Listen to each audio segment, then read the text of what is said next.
friends and welcome to the AK show. आपकी चहेती AK एक बार फिर आप सबका स्वागत करती हूँ और आशा करती हूँ आप सब जहाँ भी होगे स्वस्थ होगे, सुरक्षित होगे और खुश होगे। दोस्तों, हर बार मैं आपके लिए एक नया टॉपिक लेकर आती हूँ जिससे कि अगर आपकी ज़िंदगी में कोई रुकावट है, कोई खेद है या कोई चीज़ आपको परेशान कर रही है तो उस चीज़ को, उस रुकावट को हम हटाएं और आपकी ज़िंदगी में आप और आगे बढ़ सको और आपकी ज़िंदगी और भी बेहतर और आसान हो। ऐसा ही एक दिलचस्प टॉपिक मैं आपके लिए आज लेकर आई हूँ, वो है आपकी इच्छाएं और उनकी वकालत, your desires and their lawyers.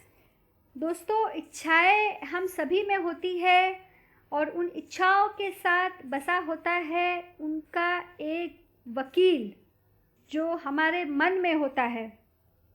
तो अगर आप इसे ठीक से समझ लो तो आपकी बहुत सारे परेशानियों का हल आपको मिल जाएगा। तो इस वीडियो को पूरा देखें और अगर आप मेरी चैनल पर नए हो तो मेरी चैनल को प्लीज़ सब्सक्राइब कर लीजिए। तो चलिए शुरू करते हैं। तो चलिए पहले समझते हैं कि इच्छाएं और उनका वकील से मेरा मतलब क्या है। चलिए इसे एक उदाहरण से समझते हैं। एक बच्चा है, एक लड़का है जो बड़ा होता है और वो कॉलेज जाने लगता है। तब कॉलेज में उसे अपने दोस्तों के साथ एक नई लत लग जाती है, वो है स्मोकिंग की। वो स्मोक करने लगता है, सिगरेट पीने लगता है। अब जब घर पे उसके माता पिता को पता चलता है तो ऑब्वियसली माता पिता उसे रोकते हैं, उसे बताते हैं, समझाते हैं कि बेटा सिगरेट पीना सेहत के लिए हानिकारक है, उससे तुमको कैंसर हो सकता है। तो ये जो लड़का है उसमें ये जो उसकी डिज़ायर है सिगरेट पीने की, ये इतनी स्ट्रॉन्ग है कि उसका खुद का एक वकील उसके मन में बन जाता है जो उससे ये कहने लगता है कि नहीं, तेरे माता पिता जो तुझसे कह रहे हैं वो झूठ बोल रहे हैं। तेरे माता पिता तेरे पर अभी भी कंट्रोल रखना चाहते हैं, इसीलिए वो तुझसे ऐसा कह रहे हैं। लेकिन अब तू बड़ा हो चुका है, तू जो करना चाहता है वो तू कर सकता है। तू अब उन पर डिपेंडेंट नहीं है, इसलिए तू फ्री है। आपने देखा होगा दोस्तों कि छोटे बच्चे जो होते हैं 4 साल के, 6 साल के, 7 साल के, उनको हमेशा ये इच्छा होती है कि वो जल्द से जल्द बड़े हो जाए। वो क्यों होती है?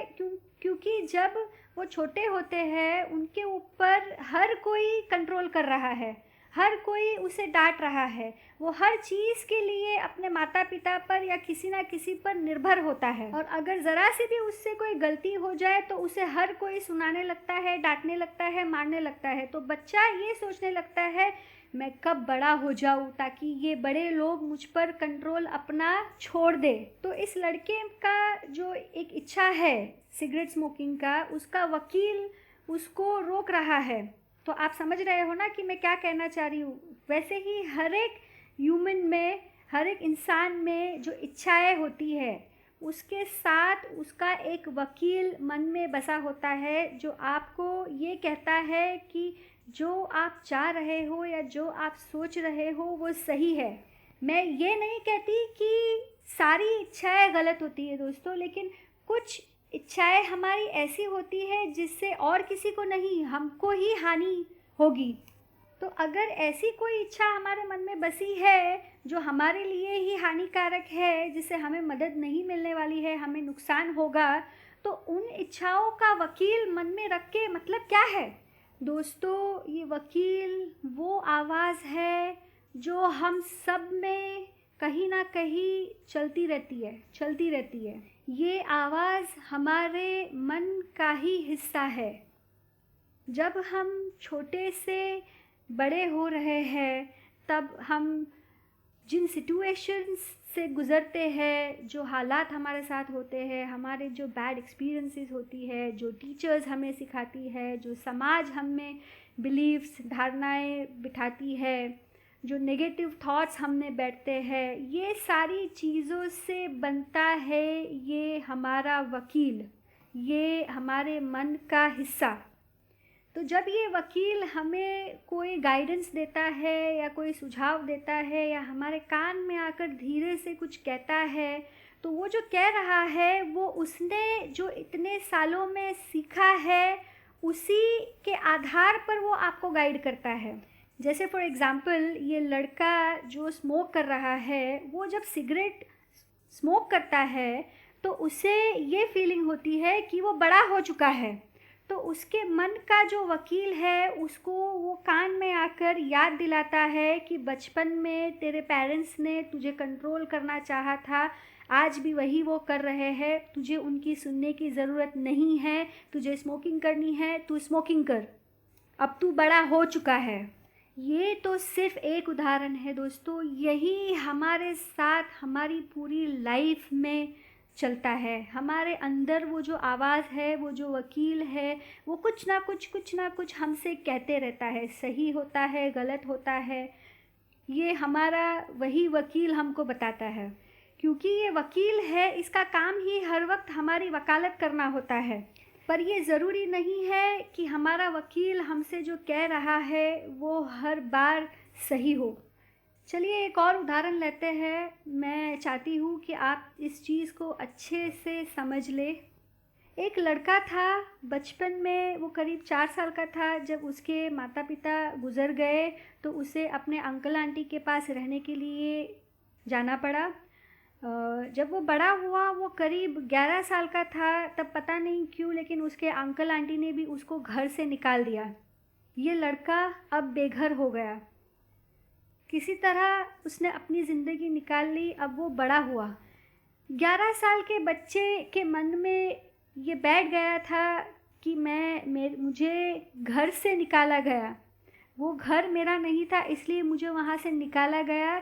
इसलिए उसके मन में उसकी ये इच्छा बन जाती है कि किसी दिन बड़ा होकर मैं अपना खुद का घर लूँगा और मैं उसी अंकल आंटी के सामने घर लूँगा और उनसे भी बेहतर घर बनाऊँगा।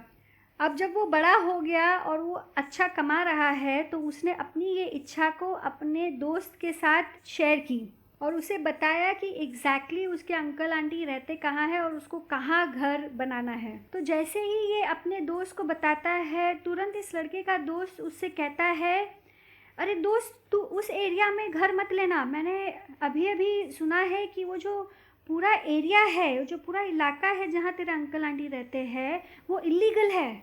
तो ये लड़का अपने दोस्त की बात सुन लेता है, उससे कहता है अच्छा ऐसी बात है, और वो वहाँ से निकल जाता है। जैसे ही वो वहाँ से निकलता है तो उसका जो वकील है वो उसके कान में आकर उससे कहने लगता है कि नहीं, तेरे अंकल आंटी तो कितने सालों से वहाँ रह रहे हैं, उनको कुछ नहीं हुआ, अब क्या होगा। वो तेरा दोस्त शायद तुझसे जलता है, इसलिए वो तुझे ऐसा कह रहा है। अपने वकील की बात मानकर इस लड़के ने उस एरिया में अपना सारा इन्वेस्टमेंट लगा दिया। एक बहुत ही खूबसूरत घर उसने ठीक अपने अंकल आंटी के सामने बनाया। अभी तो 6 महीने भी नहीं हुए थे और गवर्नमेंट ने वो पूरा एरिया खाली करवा दिया, बुलडोज़र चला दिया लिटरली वहाँ पर, क्योंकि लोग वहाँ काफ़ी सालों से रह रहे थे, तो उनको उनके अपने घर छोड़ने ही नहीं थे, तो गवर्नमेंट को ऐसा स्टेप लेना ही था। ज़बरदस्ती सारे घर वहाँ पर गिरा दिए गए। उस लड़के की अभी तक की जितनी सेविंग्स थी उसने सारी उस घर में इन्वेस्ट कर दी थी। उसे उतना नुकसान झेलना पड़ा सिर्फ अपनी उस वकील के कारण। मैं ये नहीं कहती कि घर लेने की जो उसकी इच्छा थी वो गलत थी, लेकिन जब उसे पता चला कि वो एरिया इल्लीगल है तब उसे थोड़ा रिसर्च करना चाहिए था, तो उसे नुकसान नहीं होता और उसका घर किसी और अच्छी बेहतर जगह पर बनता और उसकी ज़िंदगी की सेविंग्स बच जाती। घर बनाने की उसकी डिज़ायर तो बहुत ही अच्छी थी, लेकिन उसके वकील ने उसको उसके बचपन के एक्सपीरियंस के हिसाब से गाइडेंस दी, जो गलत साबित हुई। यही हमारे साथ भी होता है दोस्तों। यूनिवर्स हमें कई अलग अलग तरह से सिग्नल्स देती है और वो कहती है कि हमें राइट जाना है, लेकिन हमारे जो डिज़ायर्स होते हैं, जो इच्छाएं होती हैं, वो इतनी स्ट्रॉन्ग होती है कि हमारा वकील हमसे उन इच्छाओं को प्रोटेक्ट करने के लिए लेफ़्ट जाने के लिए कहता है, तो हम राइट जाने की बजाय हमेशा लेफ़्ट ले लेते हैं। हमारे इसी चॉइसेस के कारण हम वहाँ हैं जहाँ आज हम हैं। तो अगर आपको अपनी ज़िंदगी में एक ज़बरदस्त घुमाव चाहिए, एक बदलाव चाहिए, तो आपको सिर्फ अपने वकील की बात नहीं सुननी है, आपको यूनिवर्स जो मैसेजेस भेजते हैं उनकी बात भी सुननी है। यूनिवर्स कई रूप और कई तरीके से आपको मैसेजेस भेजती है। ये आपके पेरेंट्स के रूप में हो सकती है, आपके टीचर के रूप में हो सकती है, आपके कोई फ्रेंड के रूप में हो सकती है, या आपके कोई कोच हो सकते हैं जिनकी बात आप मानते हो। कोई मैसेज होगा जो आपको टेलीविज़न पर या साइन बोर्ड्स पर बार बार दिखाई दे रहा है, या कोई नंबर है जो आपको मोबाइल पर दिखाई दे रहा है। ये जो मैसेजेस, ये जो साइंस है, ये जो आवाज़ आपको बाहर से आ रही है दोस्तों, ये आप ही के गाइड की आवाज़ है। यूनिवर्स आपको गाइड कर रहा है, आपको दिशा दिखा रहा है। और जब ये मैसेजेस आपको दिखते हैं तब आपके अंदर से, आपके दिल से एक बारीक सी आवाज़ आती है जो कहती है इस मैसेजेस को सुनने के लिए, इसे फॉलो करने के लिए। ये आपके ही दिल की आवाज़ होती है, लेकिन हम कभी भी इस आवाज़ को सुनते नहीं हैं। हम बचपन से इतने ट्रेंड है सिर्फ अपने माइंड की सुनने के लिए कि हम कभी भी अपने इस हार्ट की वॉइस पर ध्यान नहीं देते। तो कोशिश करें कि आगे से आप जब भी अपना डिसीजन ले, सिर्फ अपने माइंड की, सिर्फ अपने वकील की ना सुने, बल्कि अपने दिल की भी सुने। यूनिवर्स जो मैसेजेस आपको दे रही है उस पर भी गौर करें, उसको भी एनालाइज करें और फिर किसी तरह का डिसीजन आप लें। ऐसा अगर आप करते हो दोस्तों, आप देखोगे कि आपकी आधी से ज़्यादा, इनफैक्ट 75 to 85% प्रॉब्लम्स आपकी सॉल्व हो जाएगी। आपकी ज़िंदगी बदलेगी, ज़रूर बदलेगी, अच्छी होगी, बेहतर होगी। आपको मेरा ये वीडियो कैसा लगा मुझे कमेंट सेक्शन में बताइए, और कोई ऐसा विषय है जिस पर आप चाहते हैं मैं बात करूं वो भी मुझे आप कमेंट सेक्शन में बताइए। तो आशा करती हूँ दोस्तों मेरा आज का ये वीडियो आपको बहुत ही पसंद आया होगा। तो इस वीडियो को लाइक करें, अपने चाहने वालों, अपने दोस्तों के साथ इसे ज़्यादा से ज़्यादा शेयर करें, और अपने प्रेम और अपने सहयोग को मेरे साथ इसी तरह बनाए रखें, ताकि इस तरह के और भी बेहतरीन वीडियोस मैं आपके लिए बनाती रहूं और आपकी ज़िंदगी को और भी बेहतर और आसान बना सकूं। इसी के साथ आज के लिए आप सबसे विदा लेती हूँ। फिर मिलेंगे। धन्यवाद दोस्तों। हैप्पी प्रणाम।